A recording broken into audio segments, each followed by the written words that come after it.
¿qué tal? Bienvenidos a este podcast Filosofando con el Derecho. Y hoy día vamos a hablar sobre un filósofo muy importante por allá de la edad antigua y vamos justamente a analizarlo junto a mis compañeros Gregory, Doménica, Dana y Valentina, que también pues, hoy día nos acompañan, y todos nosotros somos estudiantes de Derecho del primero C.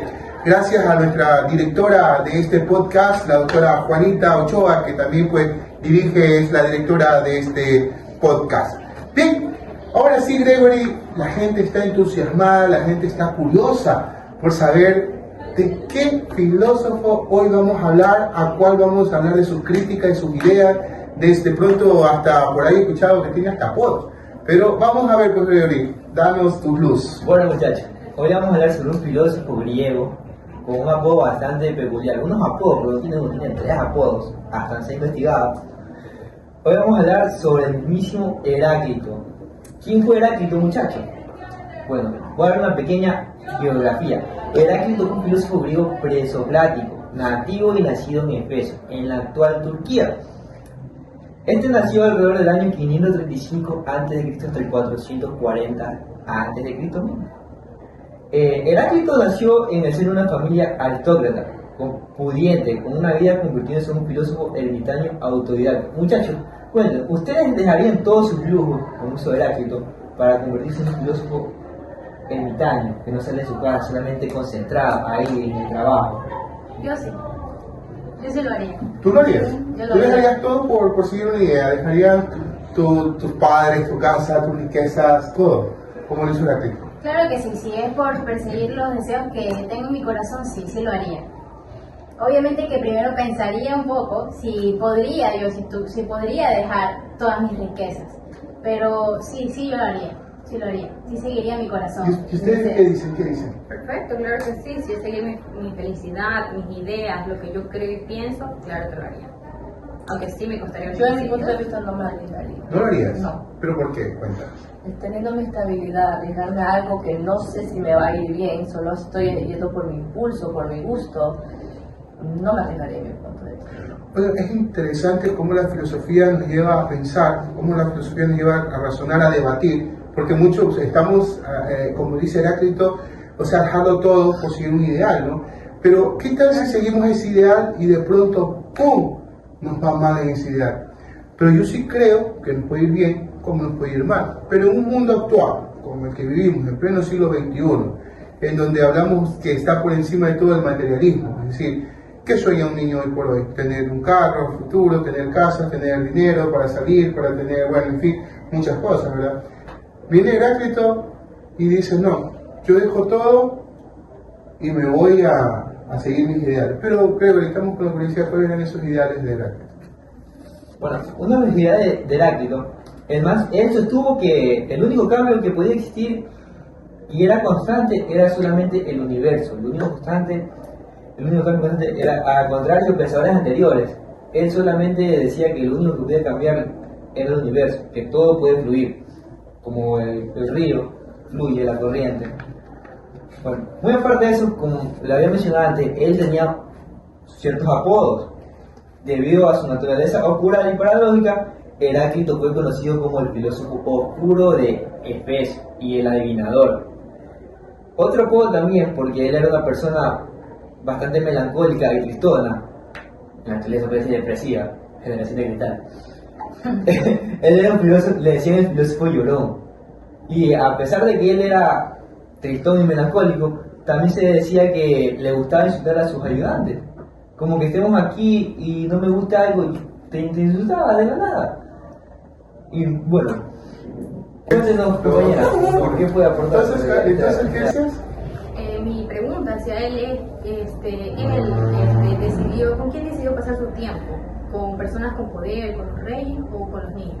Según investigado por ciertos autores, Heráclito le gustaba pasar el tiempo con los niños, porque él era una persona que no le gustaban los lujos como los reyes, que solamente están rodeados de lujos.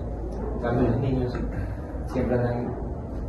Yo creería también que él tal vez andaba más con los niños, tal vez por el mismo hecho de que son niños, y que a lo mejor su conocimiento o el ver de la visión que ellos tenían de la vida o del mundo en ese momento, podría ser tal vez más aceptable, o lo escuchaban más, que tal vez un rey con todo el poderío, ¿qué le va a escuchar a un Heráclito? A un hombre que dejó todo, imagínense. Ese puede ser un buen punto, compañero.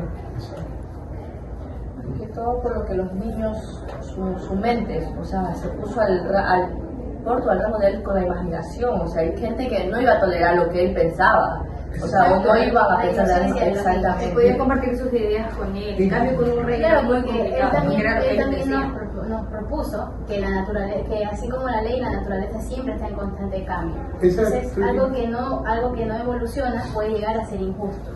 Y yo creo que también por el hecho que los niños tienen algo muy que los fortalece siempre y que su cuerpo no ha cambiado en ningún tiempo, que es la curiosidad. Curiosidad, sí. ¿No? El niño es curioso por nacimiento, ¿sí o no? Claro, Todos no niños se están preocupando si algo malo pasa, qué pasa, si no tienen, si tienen o no. Yo solamente, como decía ella, ellos fluían. Yo creo que los niños filosofan, hacen filosofía desde pequeños. Cuéntanos, ¿qué más, Juan? ¿Qué más? Claro, por ejemplo, uno de sus ideales, de sus ideas, las que él tenía Heráclito, era que todo fluye y nada permanece. ¿Cómo podemos aplicar eso ahora? Que siempre nosotros, incluyéndonos a nosotros las personas, siempre estamos en un constante cambio, no vamos a hacer lo mismo que éramos antes, comparado con lo que somos ahora. Siempre, todo está en un constante cambio. Todo cambia y todo se transforma. Eso me recuerda muy bien esas culturas un poco de aquellos que son más abiertos, más liberales, cuando dicen, hey manito, tranquilo, todo fluye, todo cambia, tranquilo, relájate. Empieza, terminas y vuelves a empezar. Y todo eso es como que fluye, ¿no? Todo fluye. Exacto. También otra frase de él es, no puedes bañarte 2 veces en el mismo río, correcto. Porque hoy día vas, te bañas en un agua hermosa, cristalina, preciosa, y dices, estoy pasando un día maravilloso aquí, pero vas al día siguiente y quizás no encuentres la misma agua que encontraste el día anterior. Agua cristalina, hermosa, el clima. Siempre todo está en un constante cambio. Incluso en el mismo momento, porque el río constantemente está avanzando. Exacto. El agua avanza. Eso como cuando decía mi abuela, cuando el río suena, porque palizada va a haber, ¿no? Eso es un dicho popular, al menos mi abuela lo decía siempre.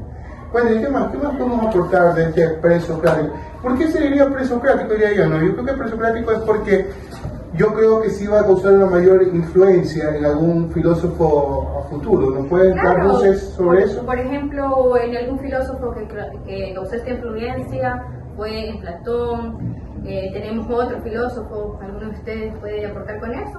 Claro, estaba Platón, Aristóteles, quienes criticaban la manera de cómo él veía las cosas, o sea, no compartían, porque la manera de que él tenía otro tipo de mentalidad, ¿ya? Entonces no compartían, quizás su manera de ser, ermitañamente, como tú lo decías, lo hacían verlo muy diferente, entonces su mentalidad era como un niño, se podría decir. Entonces habían filósofos que no compartían, más bien lo criticaban, lo achacaban, entonces fue también una parte difícil para él.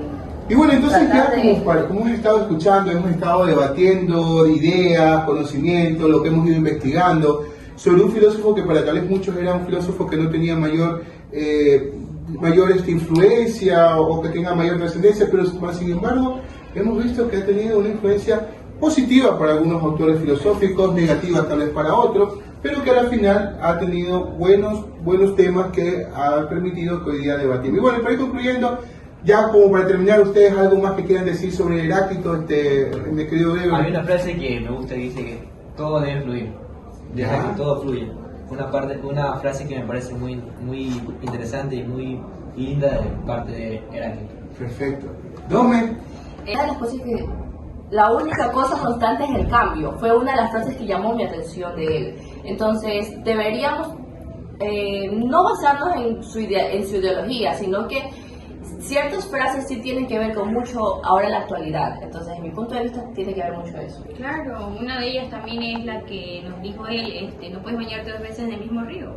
Ya lo dije anteriormente y creo que quedó bastante claro y una excelente frase la que nos dijo él. Para mí una de sus frases más importantes es decir que todo cambia y todo se transforma. Y si no nos transformamos, entonces no estamos creciendo, no estamos fluyendo con estas ideas que nos propuso él. Muchísimas gracias. Hoy hemos hablado entonces de Heráclito, hemos conocido mucho estos temas y ahora yo te pregunto a ti, ¿qué opinas tú de Heráclito? ¿Crees que Heráclito ha tenido influencias o no en la modernidad? Eso te lo dejo para ti, público de la audiencia. Muchas gracias, Filosofando con el Derecho. Gracias. Y nos vemos en el próximo capítulo. Una de las frases que llamó mi atención es Chucha madre, Pedro. Sí, oye,